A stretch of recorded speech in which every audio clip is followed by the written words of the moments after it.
If you make them have to go out and take 3 books and get tutoring, you'll still get paid, but I think you violated the educator-student contract by doing so. Couldn't agree with you more. On that note, what is one thing that you're just constantly thinking about? Just one item that is just constantly turning around in your mind. It could be a theme, it could be an idea. Yeah, I wonder whether we have enough intelligence as a species. Well, 2 things. There's a practical one and a less practical one.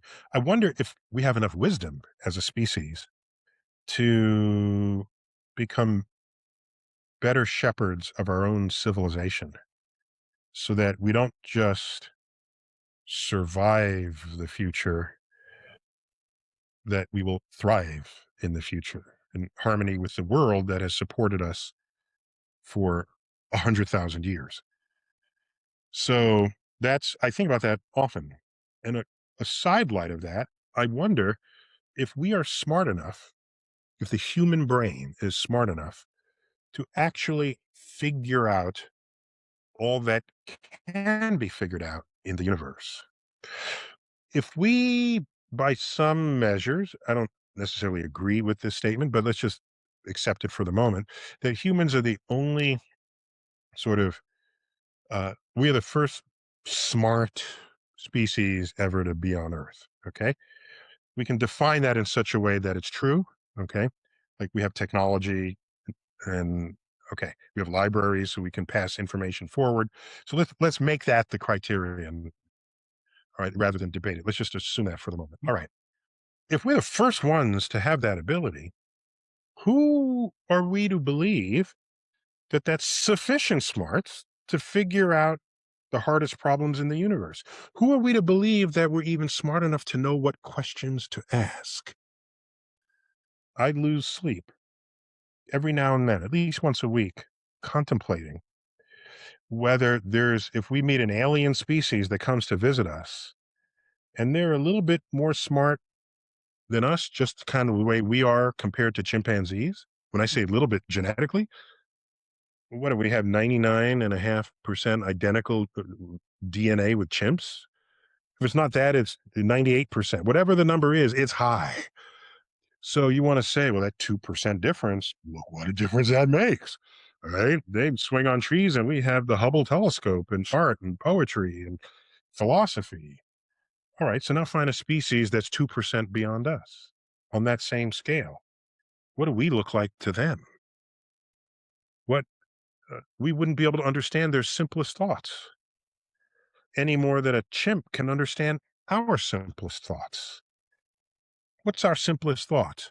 Okay. It's like, uh, Aaron, let's have coffee tomorrow on the corner of Hollywood and Vine, and we'll do a podcast thereafter, and then I'll go home and you finish your day. That's a pretty simple sentence that any 2 of us could exchange with each other. And there's no way a chimp will have any concept of anything that happened in that sentence. What's coffee? What's a corner? What's Hollywood? What's Vine? What's a podcast? Where's there? Oh, you're taking an airplane. What's an airplane? How do you get there? What's a car? They can't. They're not. Hmm. Right. So another species that has that kind of increment in intelligence above us would not even classify us as intelligent.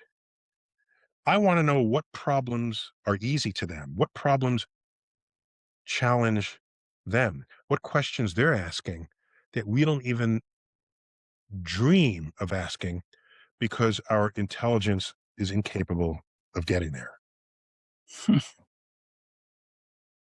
Wow. Although just to push on that for a moment, in terms of our simplest thoughts that I believe we do share with chimps, for example, food, good. And then you have a chimp who is in a tree, and it's essentially doing a cost benefit analysis at a rapid rate to determine, what's the distance from the tree from the floor, how far am I from the lions, how hungry am I, is it worth getting out this tree? So in terms of Sure, but that's a primal urge. right. Food, sex, and shelter. Right? These are primal urges, and you don't have to be human to have those urges. So if that's how you want to equate us with chimps, fine. You could equate us with pigs and spiders. And I mean, then you're not really making the genetic point that I'm making, that there are sentences we can utter that would be a very low level sentence that would Right. be incomprehensible to a chimpanzee. And this urge to find food, our pre-toddlers do that. So what you're saying is smart chimps are the same as human pre-toddlers. I'm fine with that. And let's extend that. The smartest of this other species I'm inventing for this conversation, excuse me, the smartest human has about the same smarts as the pre-toddler uh, community of this species that's a little bit smarter than us. That's where the equation lands in this example.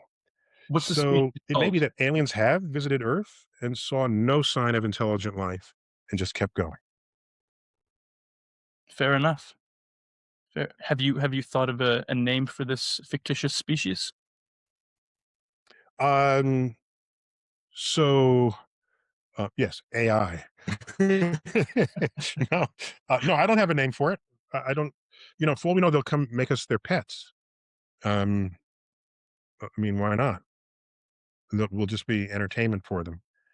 And if they're way smarter than us, they'll just outwit us in everything we do. And, what will be trivial, they'll put a lock on a door, which will be trivial for them to figure out, some mechanical lock, and it would be impossible for us. In the same way, putting a padlock on a monkey cage and Mhm. giving them the combination, they'll have they know Yeah. it's not happening. It's not happening.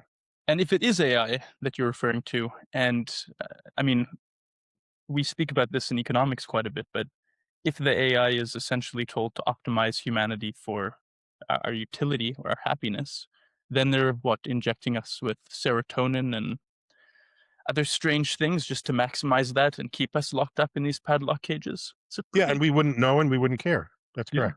yeah. It'd be like making us their pets It while would they be run the like world. Brave New World living on Soma. Yeah, and it's so I don't think that's a likely outcome, but it's one that certainly explorable in the storytelling of science fiction. Yeah, absolutely.